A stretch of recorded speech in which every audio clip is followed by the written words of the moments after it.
ರೊಟ್ಟಿ ಗಟ್ಟಿ, ಅಕ್ಕಿ ಹಕ್ಕಿ. ಜೋಳ ತಿಂದವನು ತೋಳ, ಅಕ್ಕಿ ತಿಂದವನು ಹಕ್ಕಿ. ಜೋಳ ತಿಂದರೆ ಹೆಂಗೆ ತೋಳದಂತೆ ಗಟ್ಟಿಯಾಗಿ ಸ್ಟ್ರಾಂಗ್ ಆಗಿ ಇರ್ತೀವಿ. ಇವು ಹಿರಿಯರ ಅನುಭವದ ಮಾತುಗಳು. ಇವುಗಳನ್ನೆಲ್ಲರೂ ನೀವು ಕೇಳೇ ಇರ್ತೀರ, ಹೌದಾ? ರೊಟ್ಟಿ ಬಣಿವಿ. ಬಣಿವಿ ಅಂದ ತಕ್ಷಣ ಹೊಟ್ಟಿನ ಬಣಿವಿ, ಹುಲ್ಲು ಮೇವಿನ ಬಣಿವಿನ ನೋಡಿರ್ತೀರಿ. ರೊಟ್ಟಿ ಬಣಿವಿನ ಕಾಣೋದು ನಾವು ಕೊಪ್ಪಳದ ಅಜ್ಜನ ಜಾತ್ರೆಯಲ್ಲಿ. ರೊಟ್ಟಿ ಇದು ಉತ್ತರ ಕರ್ನಾಟಕದ ಆಹಾರ. ಜೋಳ ಬೆಳೀತಾರ, ರೊಟ್ಟಿ ತಿಂತಾರ.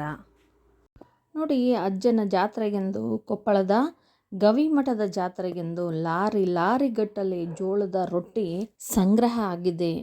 ಪ್ರಸಾದಕ್ಕೆ ಬಂದವರು ರೊಟ್ಟಿ, ಕಾಳು, ಬದನೆಕಾಯಿ ಪಲ್ಯ, ಕೆಂಪು ಚಟ್ನಿ, ಹುಂಚಿ ಚಟ್ನಿ ಎಲ್ಲದನ್ನು ಕೂಡ ತಿಂದೇ ಹೋಗಬೇಕು. ರೊಟ್ಟಿ ತಿಂದೇ ಇರೋರು ಕೂಡ ಜಾತ್ರೆಯಲ್ಲಿ ಬಂದು ರೊಟ್ಟಿ ತಿಂತಾರೆ. ಮಕ್ಕಳು ಕೂಡ ಇಷ್ಟಪಟ್ಟು ತಿಂತಾರೆ. ನೋಡಿ ಯಾವ ರೀತಿಯಾಗಿ ರಾಶಿ ರಾಶಿ ಗಟ್ಟಲೆ ಬಣವಿ ಥರ ಒಟ್ಟಿದ್ದಾರೆ ರೊಟ್ಟಿನ ನೋಡಿ. ಜೋಳದ ರೊಟ್ಟಿ, ಸಜ್ಜಿ ರೊಟ್ಟಿ, ಅಲ್ಲೊಂದು ಇಲ್ಲೊಂದು ರಾಗಿ ರೊಟ್ಟಿ, ಎಳ್ಳು ಹಚ್ಚಿ ಬಡಿದು ಒಲೆ ಮೇಲೆ ಬೆನ್ಸಿ ಹಾಕಿರ್ತಕ್ಕಂತಹ ರೊಟ್ಟಿ ಇವು ನೋಡ್ರಿ.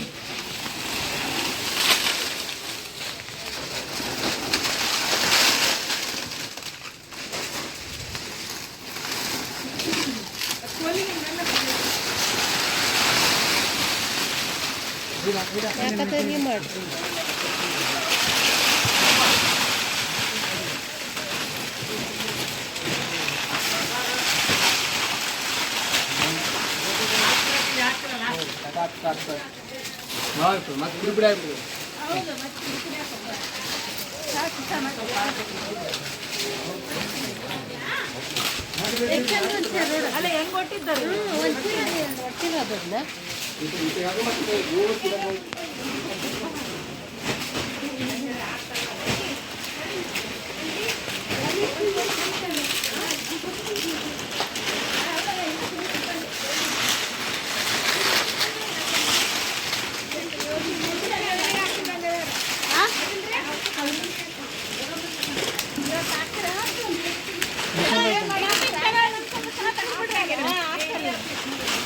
ಯೂಟ್ಯೂಬ್ ಚಾನಲ್ ಐತೆ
ನೋಡ್ರಿ.